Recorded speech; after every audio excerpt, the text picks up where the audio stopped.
NBA analyst Chiney Ogwumike. Of note, folks at home, Rockets had a tough Monday. The NBA denied their protest of their double overtime loss to the Spurs last week.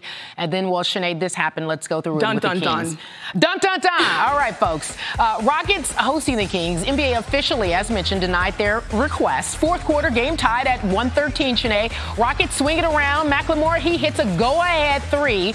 Rockets are up with 22 seconds left. But then there's Buddy Hield. He comes in and does what, Chiney? He's balling. When Buddy Hield is balling, the Kings have a real chance at winning. He is their X factor. Big shot right here. Hand in the face, no problem. Right. Misses the first, gets the second. Russell Westbrook takes it up the other way. Now, don't forget that this is why Russ is one of my favorite players. What do you see? I see him turning on the Jets. Last year, the Rockets were around, 27th, 23rd in pace. Now they're third in pace, and that's all the Brody. So he's saying game over, but actually, guys, game not over. Kings advance the ball in a timeout, inbounding down with 1 second left. And what happens, Chiney? I'm telling you, the Wild Wild West. Wild, how great of a look he got at the basket. It ain't over till it's over.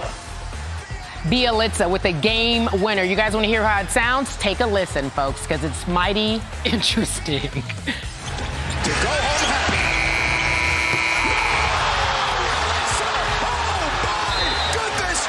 It's all over here in Houston. 88 problems, but a game winner ain't one of them. Never I see you with that drinker. And then, obviously, the Sacramento Kings Twitter handle trolling, protest that. I like that remix. Right? Bielitsa's buzzer beater was a catch and shoot from 33 feet away. Pretty impressive for a guy nearly 7 feet tall. He joins Anthony Davis as only player 6'10" or taller to make a buzzer-beating game winner. And then, guess what? AD did it when he was with the Pelicans, and that was back in 2015. Meanwhile, there was another game. Let's talk about it. Magic Bucks.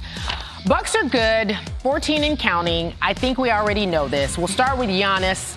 I just feel like we talked about this over and over. Does it get routine to you, Chiney? It does, except that dance routine. The only thing he didn't hit was that whoa. But he did hit that jump hook. He didn't hit the whoa? He didn't hit that whoa. You didn't like it? Not even a little bit? He doesn't need to hit that whoa. He hits almost every shot in the paint, and then his supporting cast right there knocks it down from deep. Second quarter, more Giannis. Giannis takes the ball to the other end. He finishes with this nice lay-in. Giannis had 13 points in the first half. And then the other day, Kendrick Perkins was on the show. He called them a part of the big three. This is Chris Middleton. He finds Giannis. He knocks down another three. Tell me about Chris Middleton since he's been back, Chiney. He's a silent killer. He's a silent assassin. If you watch his game, they make the extra pass. That play right there tells you about Bucks basketball. They're very unselfish.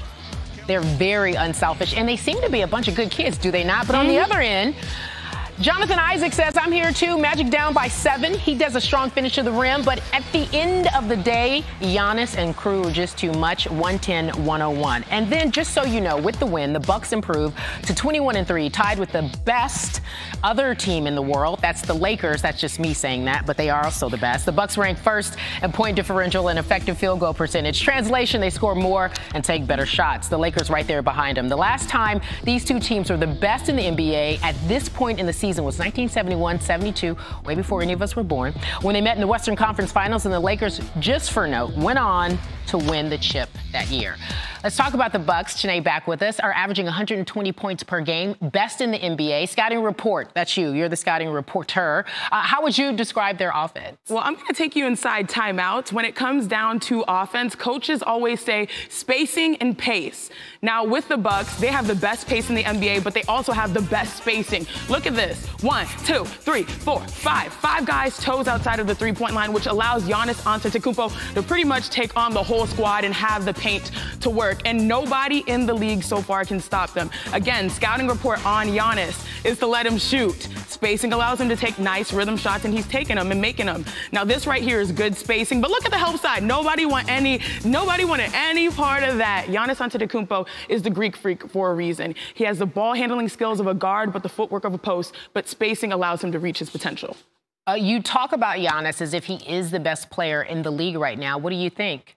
Is that true? Because you know where I'm going. I think that Giannis is playing his best basketball, but so is Anthony Davis. Is that where you're going to the Lakers? I am going. So you have to tell me point blank, the better team, Lakers or Bucks? Yeah, the better team are the Bucks, but the NBA is a star-driven league, so I still would take a Lakers in a game. Okay, you're hedging your bets, but you went on ahead and said the Bucks. I'll give that to you then. Hey, I'm on the East Coast now. If I was in LA with Shannon, get right to the Lakers. Thank you for joining us here on SportsCenter Coast to Coast. Eli Manning is back. How's that feel, Eli Manning? Downfield, wide open, he's got him again! Manning to Slayton! And we are tied up on Monday Night Football. Wentz to the end zone, wide open, Zach Ertz. Eat that W, Philly.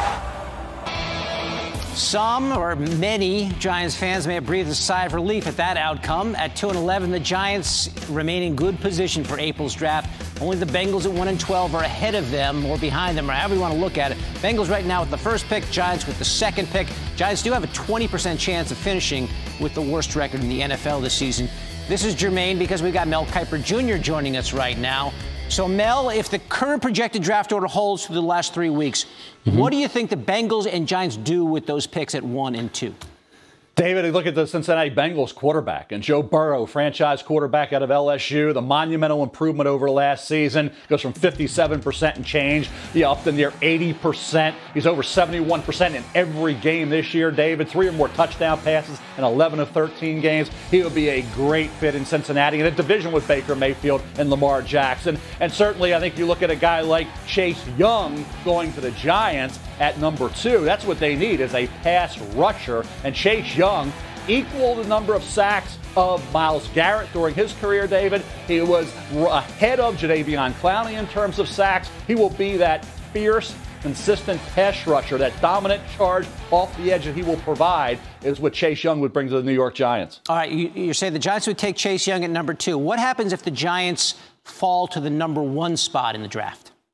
Well, then you're looking at Chase Young again. Or you Not a try to quarterback. make a move with a team that wants to. So if a team picking 2, remember what happened when Trubisky, they moved from 3 to 2? All of a sudden now maybe a team wants to guarantee that pick at 1 of Burrow, so they'll jump up. You can go from that second spot, okay, if the team's picking up to 1. Giants would drop back to 2, let that team get Joe Burrow, and then at that point take Chase Young. I think the Giants can't lose Chase Young, and in that situation, they get the best of both worlds. They get a pick or 2, and they get the defensive end, and the number 1 player in the draft, which is Young, with Joe Burrow a close number 2. Your friend Todd says the Giants might take a look at Joe Burrow at 1. I'm just saying.